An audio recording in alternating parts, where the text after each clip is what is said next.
My first probably 2 to 3 years, like on my spiritual journey, I was like, do you know how much I cried? Because there was so much unprocessed grief that I would go and I would feel and I would come home and then I'd be crying and I mean, the boxes of tissues that I went through, right? But you have to be willing to feel it in order for it to release, right? And that I really feel, especially when you're starting out, you need to have a safe container, right? You need to be with someone who can hold that space with you and for you. Ideally, someone who's met those things within themselves because you're not going to feel safe otherwise, right? And then all of a sudden you have permission to start to feel, to start to express, to know that it's okay to cry. Like some of my favorite client sessions are the ones where like the tears are streaming down their faces, snot dripping down the nose, but you know there is something beautiful and cathartic that is happening. And I'm like, bring it. Tears are welcome. Your fears are welcome. It is all sacred. And ultimately, it is all bringing you back to wholeness if you let it. Do you want to wake up feeling like you're stepping into who you're meant to be, into the best possible version of you? What if I told you that the key to your best life, health, and happiness are all around you? You just have to find what works for you. I'm Hope Pedraza, and I believe that there isn't just one way to live a healthy and meaningful life, and that all you need is a little inspiration to make changes that last from the inside out. Each week, I'll be sharing tangible tips and inspirational interviews to help you on your journey. These are the steps to take to improve your life and live with purpose. This is Hopeful and Wholesome. Hey y'all, welcome back to the Hopeful and Wholesome. Today I have on the show Dr. Selvi, and as a personal friend of mine, I love Dr. Selvi and I love this conversation with her. She guides women with gut disease on the path to remission and beyond using her unique methodology of integrative nutrition, energetics, and intuitive medicine. Having gone through her own personal journey with Crohn's disease, which we're going to dive into, and really finding her own way to remission and beyond when Western medicine failed her, which she knows a thing or two about Western medicine because she was trained as a medical doctor. Her passion lies in sharing her wisdom and insights with women on a similar path. Her expertise and interests extend into the areas of rewiring mindset, energy healing, and reconnecting women to their own intuitive guidance. She has so much insight, y'all, because she comes from, like I said, she comes from the world of traditional Western medicine and then kind of made this shift, which we will talk about kind of what that journey looked like, into more integrative and energetic and intuitive means. And today we're talking about that connection and the connection between emotions and trauma and gut health specifically, since that's kind of her forte is gut health. She's going to dive into her journey through Crohn's disease after, being told this was kind of a lifelong diagnosis and considering Crohn's disease to be a thing of the past for her, y'all, like she's got a lot of insight on this. But we're talking about this connection between, I love a good conversation about between the physical body and the energetic body. And that's really what we're diving into today, specifically talking about this in gut health, specific emotions and traumas that can be related and linked to specific gut health things and specific hormonal things. So really, me and Dr. Sylvie could talk all day, but we limited our conversation for y'all. But we have so much to share, and she has so much to talk about on this subject. So let's jump in. All right, y'all, let's jump in. I'm here with Dr. Sylvie, and I am so excited about this because I told her when we were chatting before, we've talked about gut health and we've talked about emotions and how that's connected to your health, but we've never put the two together. So this is going to be such a good conversation. So thanks so much for jumping on with me today. Oh my gosh, I'm so excited to be here, Hope. Thanks for Me too. having Of me. course. Of course. So you do so much. I mean, you are, you know what? I should ask you this first. I don't remember from it. So Dr. Selvi and I know each other because we're in a mastermind together. What Mhm. is your human design type? I am a 2/4 splenic projector. Projector. Okay. I was thinking projector. And the reason I ask, you do so many things. And so I'm like, are you a manifesting generator like me, where you put all a bunch of mishmash things together? But the answer is no. But you do a lot of things in terms of how you're working with clients and how you're, working to get to the root cause and all that. And like me, we're putting together the pieces that emotions and trauma, there's a strong connection there with the health, right? So I would first Absolutely. love to just have you share your story and what brought you in, because you have kind of switched from one way of looking at things through the conventional lens to now more functional alternative. So I'd love to hear it for you to just share your story. Yeah, for sure. So, um, it's funny because my story actually goes like way back to childhood, looking back, hindsight being 2020. Yeah. But I was diagnosed with autoimmune disease in college with Crohn's Mm, disease. mm, So, which is an inflammatory disease of the digestive system. But I had symptoms going way back, like to 6, 7 years old, hmm. probably. I always had quote unquote like a sensitive stomach. Same. Yep. Yeah, was always Hmm. coming down with a stomach virus, and no one understood what was going on. Like I had ulcers in my mouth. I played the Mm. clarinet. It wasn't cute, Yeah. and like no one figured out that something was off. Hmm. And so fast forward in college, all of a sudden I'm having diarrhea that won't stop. I'm taking over-the-counter anti-diarrheal medications, which are helping a bit, but not stopping it. Right. Stop taking the medication, immediately it's back. And I'm like, Mm. okay, this is weird. And that was when family friend, who was also a doctor, started running some blood work and is like, hold up, your inflammatory markers are through the roof. There's something here. And in my head, I was like, they're not going to find anything. They never found anything. Why start Right. now? Yeah, well, I was wrong. So fast forward, eventually I wind up having a colonoscopy. I'm diagnosed with Crohn's disease. I'm like, okay, sitting in the doctor's office, I'm like, well, what the heck does this mean? When does it go away? What do I need? Antibiotics or something? Like, and he's like, no, this is actually a chronic illness. It doesn't go away. You're going to need to be on medication for the rest of your life. And Oh my my gosh. little 19-year-old self was just like, what now? Right? What do Yeah, you do with that?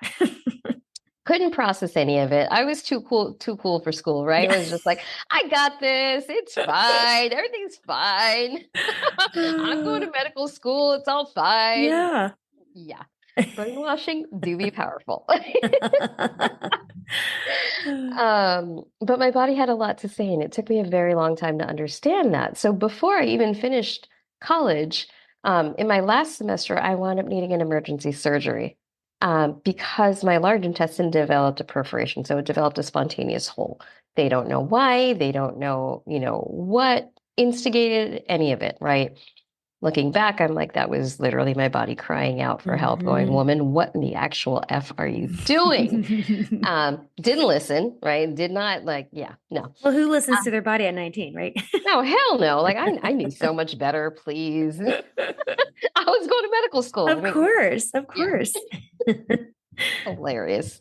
Now it's hilarious, but at Yeah. the time, it was emergency surgery.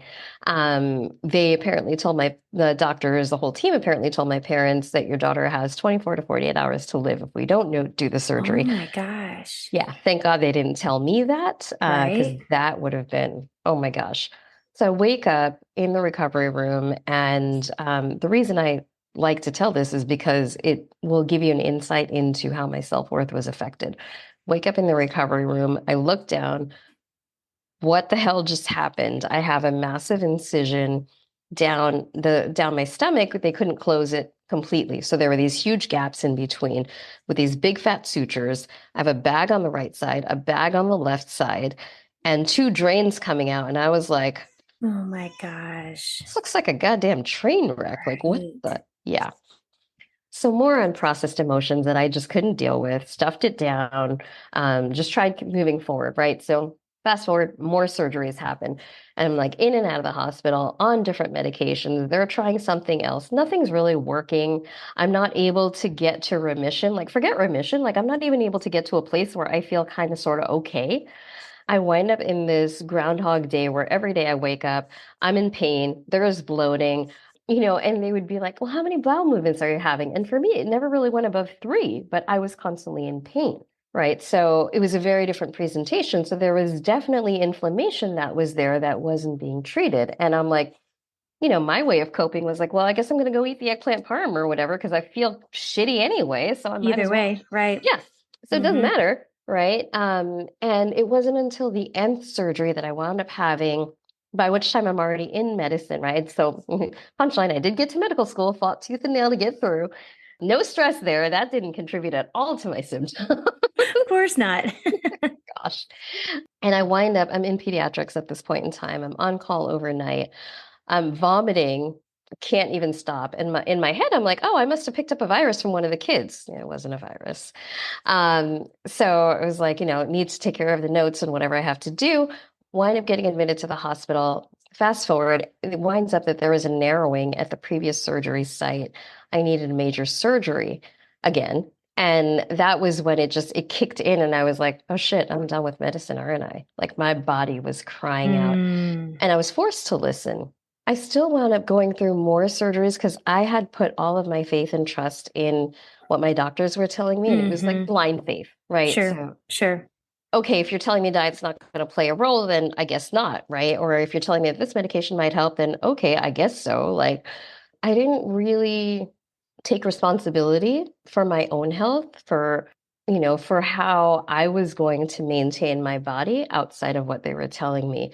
And that was all I could do at that point in time, right? But eventually, like, I'm back in the operating room again, on the stone cold table again, staring at the lights, going, this can't be my life. Everyone around me is going, they're living their lives, they're taking Hmm. spring break trips, they're eating whatever they want, Yep. they're having fun, and I'm stuck at home in this goddamn recliner with a Mm. hot water bottle. Like, what the heck? This is Oh my ridiculous. gosh. Yeah. Hmm. And that was what it took, was like, I don't know, 7 surgeries probably by that point, something like, Wow. yeah, let's say 6 to 7 Oh my before I was like, gosh. okay, there's got to be some, I'll do anything. At this point, Hmm. I'll do freaking anything. And Hmm. I was on massive doses of medication, still flaring out of control.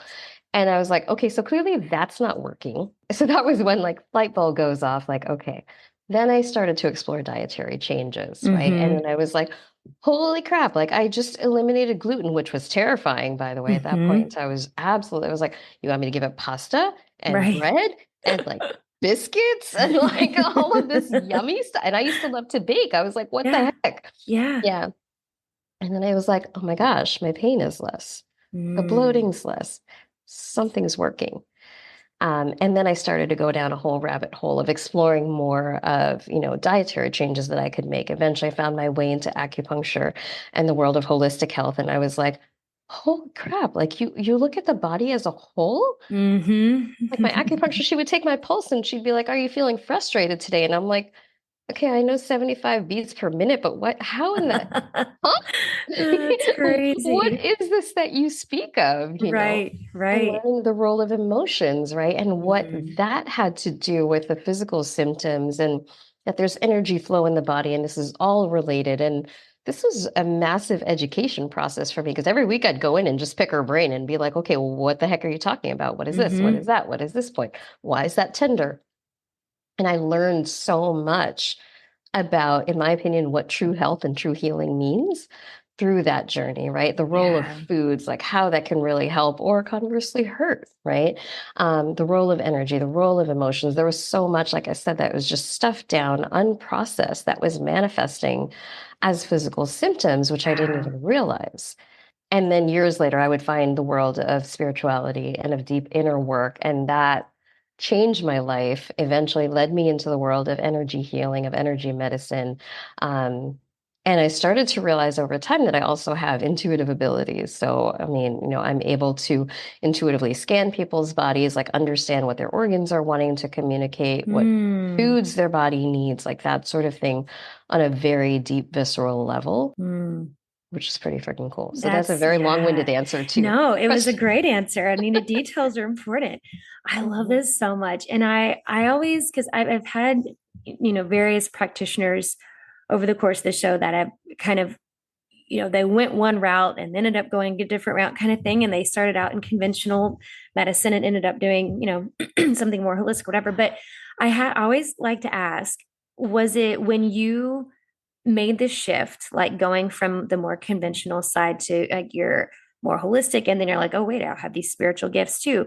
Was what for you? Was it an easy transition, or was there like this massive identity shift where you're like, this goes against everything I was taught? Like, how was that transition? Absolutely the latter. I mean, Mm, I remember, when I first had that realization that my career in medicine was over, I went through a massive identity crisis of mm, just like, well, who am I if I'm not a mm-hmm, doctor, right? Like what mm-hmm, is my role? And my nervous system went into a freeze response for probably almost a decade, like not even mm. exaggerating. Like I couldn't process, Crazy. couldn't deal. Yeah. Yeah. And eventually, sure, like even as I went to health coaching school and started to learn these things, there was a lot of imposter syndrome of just like, oh my gosh, I'm a traitor. I'm like, giving up on like everything that I know to Yeah. be true. What are Yeah. people going to think? They're Right. going to think I'm one of those crazy woo-woo people, which newsflash, I am. And you own it. Absolutely. But yeah, it's such a journey to get there. And it took me a long time also to realize that I didn't have to completely shut my thinking ability off, right? Or my curiosity to understand or get answers. I love that part of medicine and I didn't have to shut that off Right. completely, that I Right. could kind of marry both in my own Yeah. way.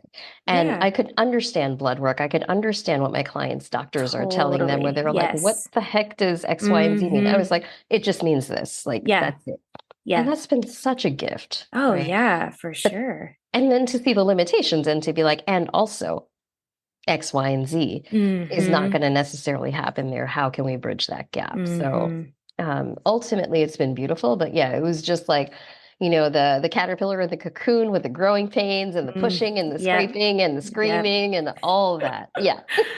Oh my gosh, what a transition. Because I mean, it is a big transition. I mean, you think about Yeah. the years and the money that you spent in the education and but again, I totally get that part of it, the identity crisis, because I mean, you put so much energy, physical, mental, all of that into this medical school thing. And then you're like, well, wait, what is it? Yeah, that makes total sense.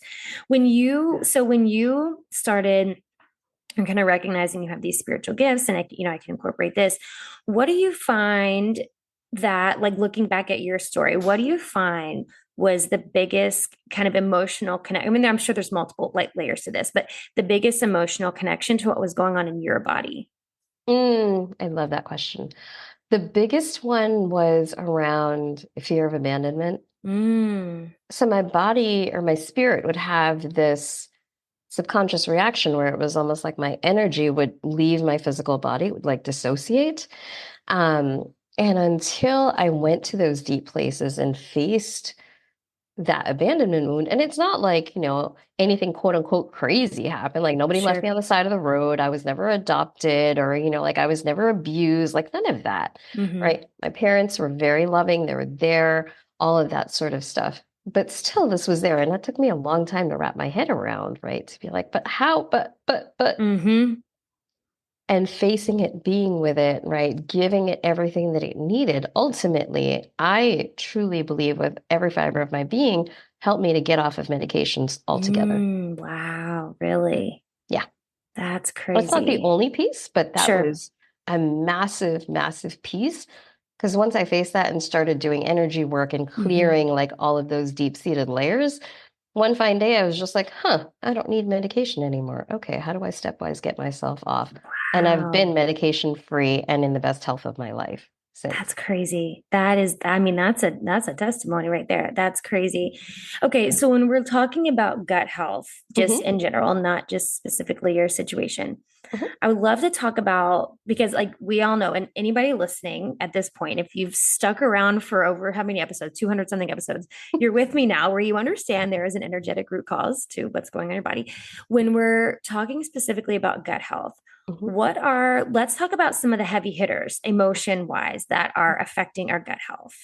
Absolutely. So worry is a big one. If you're Mm, someone who's constantly worrying, oftentimes that can get stored in your gut. Unprocessed grief can get stored in your lungs, but it can also get stored in your gut. That's a big one. And mm, another one too is anger. mhm, So if you've had unprocessed anger, particularly as women, by and large, even in this day and age, there isn't that permission really to mhm, express anger in a healthy way, to process anger in a healthy way. And I'm just going to say it, anger is sacred. It is mm, beautiful when it is alchemized, right?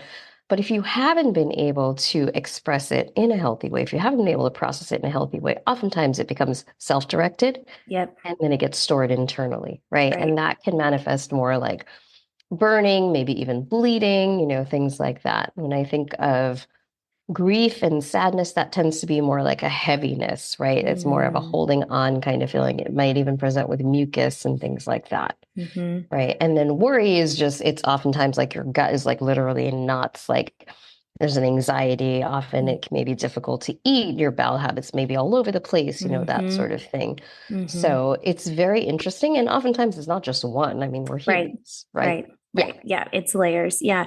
Yeah. And I always find that interesting too. And because I always talk to my clients about this, how it's kind of these layers of things. And we have these things like down deep, but then we just keep piling garbage on top of it. And then when you pull one bag of garbage off, then there's, oh, look, there's more garbage to come. So it is never just one thing. But the anger thing I find is interesting because I agree with you on that as women, because and I was finishing up a series Mhm. that I've been doing about emotions and, connected to the physical body.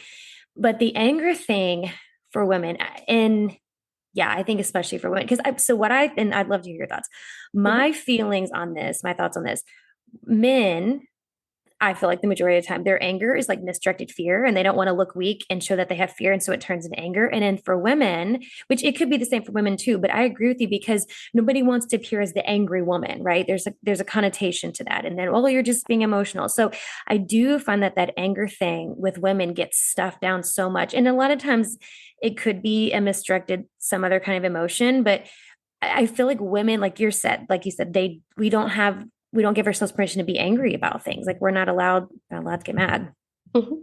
Yeah, for sure. And it's definitely layered. I know for me personally, and typically with most of my clients, it's harder to access anger. It's not like, we can feel into, okay, there's anger inside. Let's just go there. Like typically you need to work through the fear, the sadness, like Mm, those as women easier to access emotions before you can finally get into anger because it just doesn't feel safe to go there. It that's takes a true. while for that Hmm. safety to start to happen, right? And I know the first time, I'll tell you a small story.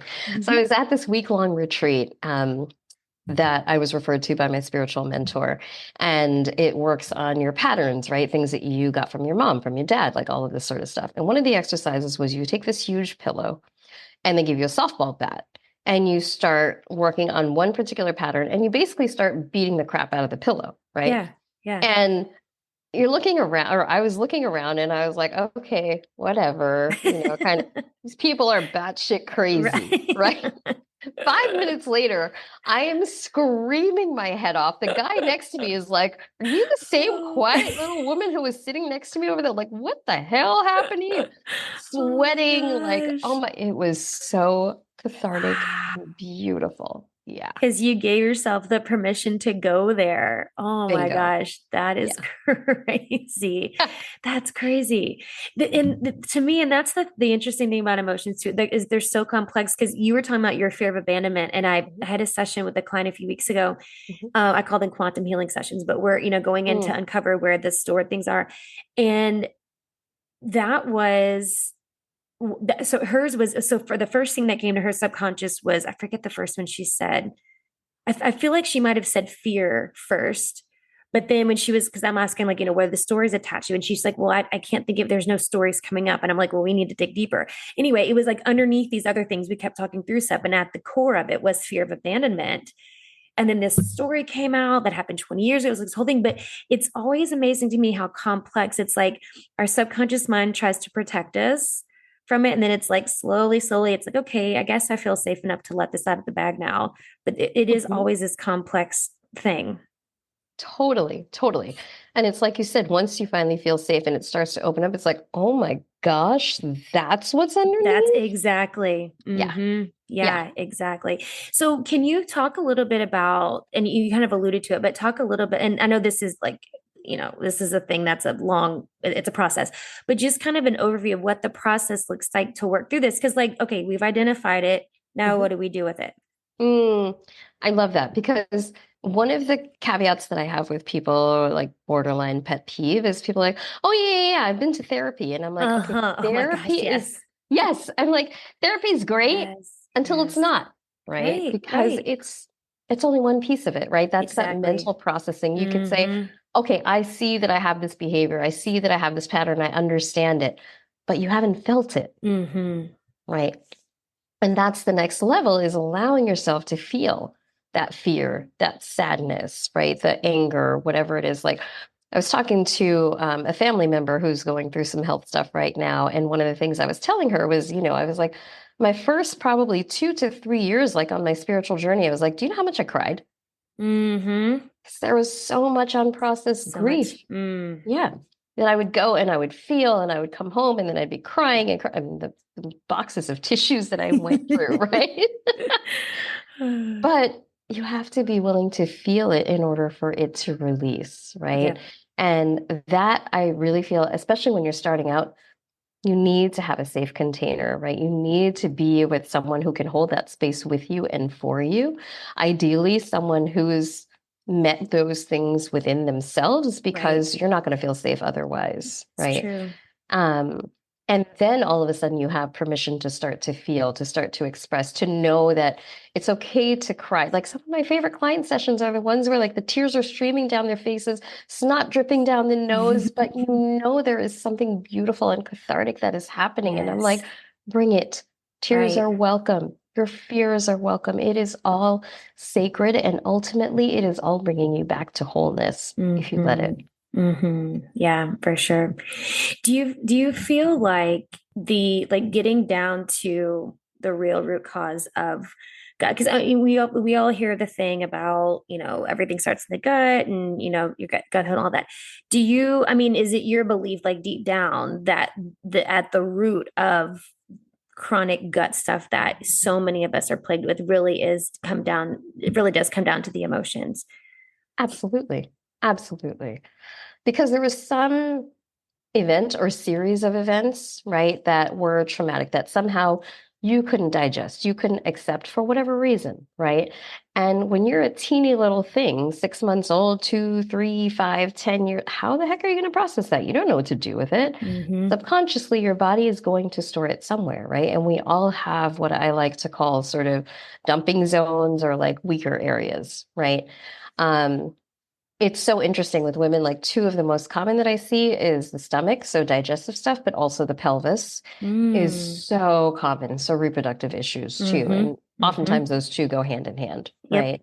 And so it's not that you did anything wrong or bad or any of that. It gets stored Right. over time. And when you start to unlock that, then yes, that absolutely is the key. So the emotions are underneath the physical symptoms, the energetic imprint of every time something happened that you couldn't process. It also creates an energetic imprint, right? So Mm. we need to work to unlock both of those in order to allow the physical healing and the physical repair to really start to happen, to be deep, for your body to understand, like, hey, she's got me, right? Like, okay, this is safe. I can now relax. I can now start to rebuild, to repair all of that. Right.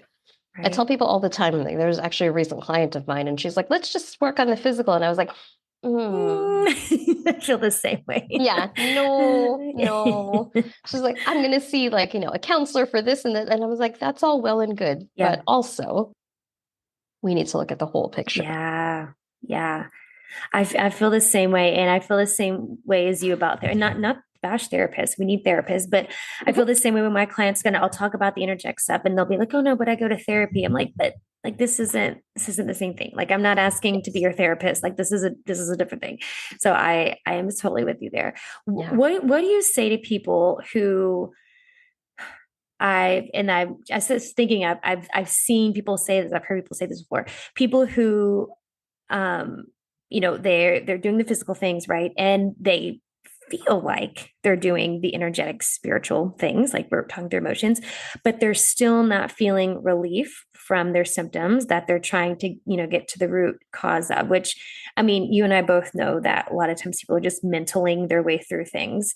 But what I would love to hear your thoughts on that, because I've had that too. Well, I tried the spiritual stuff, it didn't work, or I tried that, it didn't work. So your thoughts on that? Tried mentally my way through. I'm totally using that, Hope, by the way. That was amazing. Like, I don't know what that's like at all. I've never done that. Like, Right. goodness. It is so true, because our minds are so powerful and can convince us of so many things. Like, people who come to me and are like, well, I can't meditate. It's too hard. And I'm like, Mm. okay, let's have a conversation about that. That's your Yeah. mind talking. That's not that's not your real self. That's not the authentic truth coming through, right? Because I thought I couldn't meditate either. I was like, again, that's for Same. those people. Yep, Yeah. exactly. Same. Yeah. So for people who think they have tried it, and maybe you have, right? Maybe you actually have, maybe you've accessed certain layers and you've seen and felt certain things. And if you're still not feeling relief, you haven't gone deep enough. Mm-hmm. That's actually the answer, right? And even if Mm-hmm. you think that you've gone to those layers and you haven't, again, you haven't gone deep enough. There's something Mm-hmm. that is deeper there that hasn't been excavated, that hasn't been unearthed. Because once you go down to the root and you uncover that and you work with that and you alchemize that, problem solved. Mm-hmm. There's no Mm-hmm. need for a symptom anymore. There's no need for, in my opinion, there's no need for a chronic disease Mm-hmm. manifestation anymore. Your body understands that this is done Mm-hmm. and it Right. doesn't need to scream and cry and Right. throw basically a tantrum Right. anymore. Yeah, that's yeah, essentially what it is. Yeah, it's trying to get your attention. What is, Bingo. and I'm sure you have a bazillion stories, but what is, if you have like one that's coming to top of mind, like the craziest transformation story with, with the whole like releasing emotions that you've experienced in your practice where somebody's just totally like, I mean, I feel like yours is if you got off medication. I bet it's a huge deal. Or you woke up and you're like, oh wait, I don't need it. But just, a client story that just Mhm. kind of blew your mind. Probably one of the first times that I started exploring energy work with a client of mine. Mm. And she came to me because she was on Crohn's or she had Crohn's and did not want to have to start taking medications. So she currently was not on medications. I still remember the first conversation we had because that was the first time I was like, yeah, I had Crohn's. She was like, whoa, whoa, whoa, whoa, what? Past tense? Yeah. I was like, oh yeah, I just said it past tense. Yeah, uh-huh. It's not a part of my radar anymore. Right. So anyway, we're working through the session and I'm realizing that she's got energetic and emotional blocks in her pelvis. And, PMS issues, right? Like menstrual irregularities, very, very common in anyone with gut issues. And honestly, like in just so many women across the board, right? Mhm. So I'm like, okay, do you feel safe? Like, can we dive into that? She's like, sure. She's one of these amazing clients who's just like, yeah, absolutely. Let's go wherever the heck you want, right? And I'm just like, all right, awesome. I'm here. So we go in there and we start unearthing this block, and it becomes clear that this block that she's having, which is creating a physical manifestation, is related to unprocessed grief around her grandmother's passing. Mm. She was super close to her grandmother. And one of the other things that she had to tell me, or desires that she had, was like, she was like, I used to write a lot. I used to be super creative. And it's just like, I just don't feel it. Like, I'm just not feeling it anymore. And this block was blocking her creativity center. And once we started working with that, she started crying. She started allowing those Ah. emotions to come through. Her grandmother's spirit was there. I mean, I'm not a Mm. medium, but I felt her grandmother. Yeah. Yeah. And she just felt such peace like wave over her by the Mm. end of that session. And, sure enough, by the next session, she was like, guess what? Like, I've started writing again, and, this Oh and that. my And I'm just like, how gosh. in the heck did that Yeah. happen? That's crazy. That's Yeah. amazing. Yeah. Wow.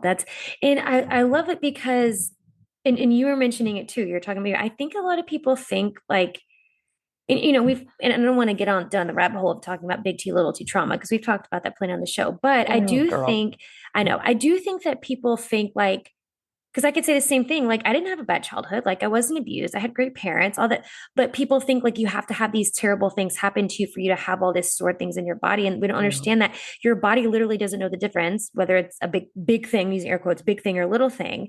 And where you might think like your client, I'm sure she thought like, yeah, I've come to terms with my grandma's passing and, she'd moved on, but it was still being stored in her body. Like it's so fascinating to me.